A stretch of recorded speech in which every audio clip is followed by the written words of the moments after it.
12. मगध राज्य का उत्कर्ष। मगध के सबसे प्राचीन वंश के संस्थापक बृहद्रथ था। इसकी राजधानी गिरिब्रज राजगृह थी।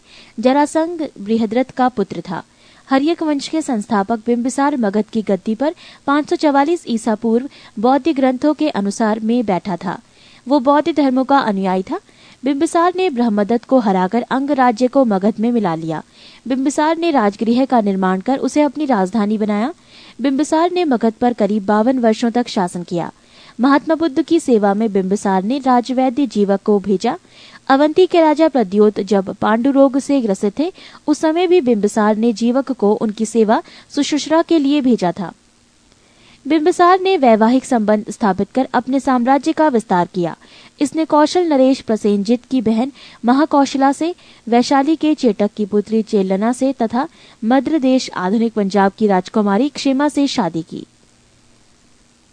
बिंबिसार की हत्या उसके पुत्र अजातशत्रु ने कर दी और वो 493 ईसा पूर्व में मगध की गद्दी पर बैठा।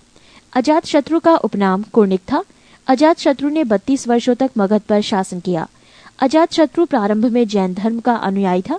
अजातशत्रु के सुयोग्य मंत्री का नाम वर्षकार वरस्कार था। इसी की सहायता से अजातशत्रु ने वैशाली पर विजय प्राप्त की। अजातशत्रु की हत्या उसके पुत्र उदयन ने 461 ईसा पूर्व में कर दी और वह मगध की गद्दी पर बैठा। उदयन ने पाटलिग्राम की स्थापना की। उदयन भी जैन धर्म का अनुयायी था। हर्यक वंश का अंतिम राजा उदयन का पुत्र नागदशक था।